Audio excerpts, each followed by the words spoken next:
This building is in a city renowned for its great architecture, but this building is condemned. It still has a use, though, providing shelter for some of the thousands of street children who have no home. It was a warm night in Russia's second city, St. Petersburg, so the boys slept well.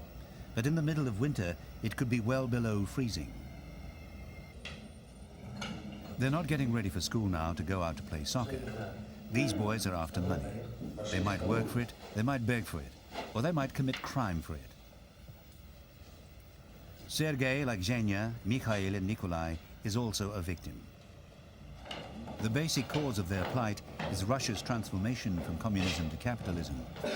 While many families have remained intact through that difficult transition, plenty have not, and lots of youngsters have found themselves in state institutions or on the streets.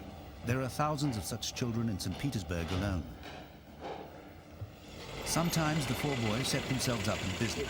They usually find a couple of customers and can earn just enough for a cheap lunch from a roadside kiosk.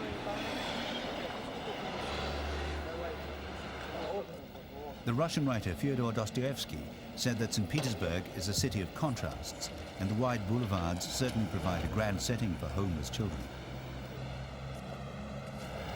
The stories of how each ended up on the streets often involve an alcoholic parent, physical abuse, then escape. So many of them would rather find their own way in the world. Sometimes the boys simply scavenge in other people's rubbish. It's amazing what people throw away, even when times are hard. Zhenya has struck lucky. A pair of boots in good condition, and they fit.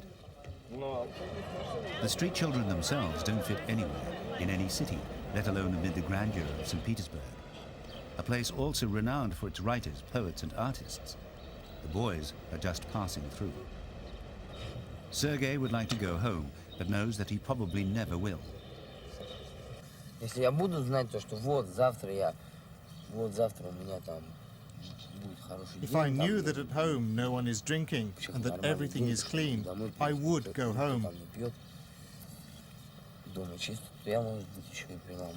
But if I go there and bottles are lying all over the place, I'd leave straight away. The youngsters do what they can to survive, even if that means crime. Sometimes we follow a drunk around and then we beat him up. When he's lost consciousness and he's lying covered in blood, we look through his pockets and take whatever there is. The two women on the right try to help the children through the Charities street service, but are still themselves shocked by what's happening.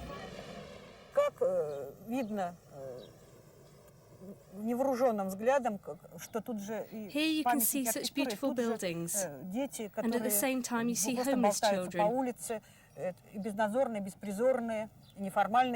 groups of them, and adults too, beggars wandering the streets. You can see them everywhere. The number of homeless has been growing since Russia's latest economic crisis took hold in August 1998.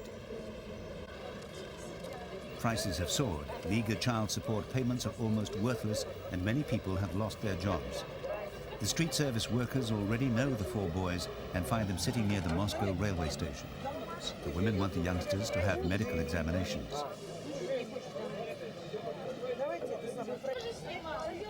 The boys are initially reluctant, but they eventually agree to go with the charity workers to see members of the French-founded organization Doctors of the World. Like street service, it does what it can to make life easier while encouraging the children back towards a more normal lifestyle. It's not the sort of thing many boys like, but to these children in particular, the treatment is necessary. Critics say that such groups are doing more harm than good. By offering food and medical care, then sending the children back out onto the streets, they're tackling the effects, not the cause. But the social and economic conditions that generally lead to the children's plight are not something that charities can resolve. The political will has to be there, which takes top-level decision-making. Dr. Marina Boykova acknowledges the arguments against what she and her organization are trying to do, but believes that some kind of action is better than none at all. She sees degradation daily, but can still be shocked at what turns up at her clinic. She regards her care as essential, in spite of contrary voices. There is that opinion among my colleagues that these places aren't needed, because we just give them a little help and then send them back out onto the streets. What's needed is to put the kids in homes, and that would be the best help. But I think that places like ours are needed too, because there are many children who won't go to a shelter.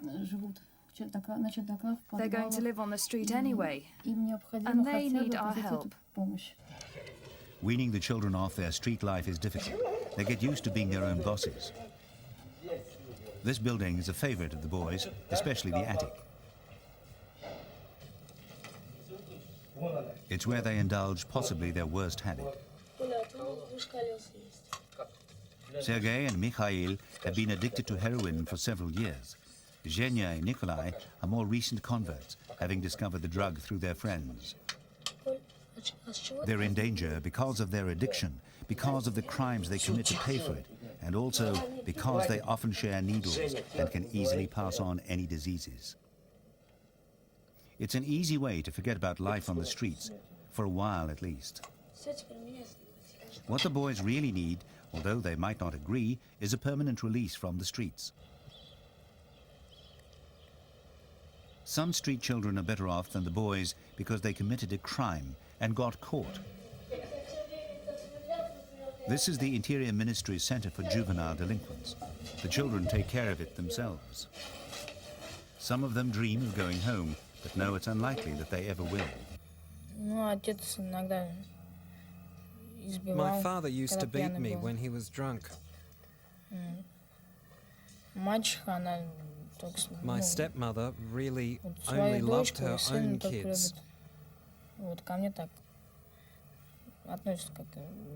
And she used to be mean to me. My friends don't use drugs, but my brother used to sniff glue for 3 years. I'd like to go home, but it depends on how my parents will treat me. If it's the same, I'd just leave immediately. Major Victoria Pavlova, the centre's deputy director, believes that they're doing both the children and society a service by keeping them off the streets. Here the children are safe, clean and fed, well away from temptations that could lead to jail. The main thing is that the children get help and are off the streets, not begging or collecting bottles. Although collecting bottles is far from being the worst thing that they could be up to.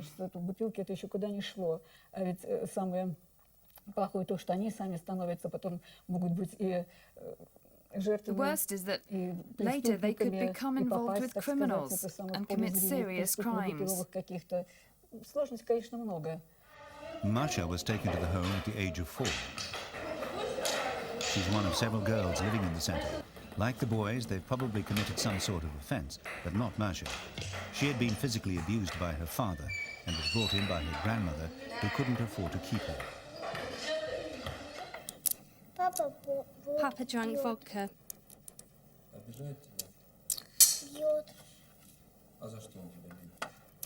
Why did he beat me?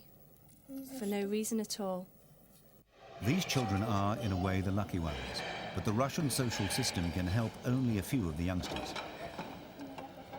It's not a nice life for a 4-year-old, but for all the girls, it's better than what lies in wait on the streets of St. Petersburg.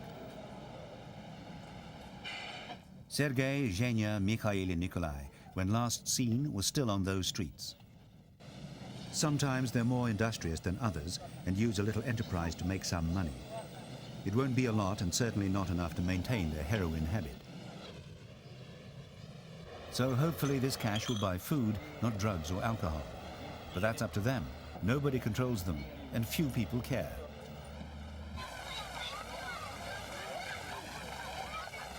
As long as Russia's path to full economic transformation remains a rough one, so will the boys' lifestyle.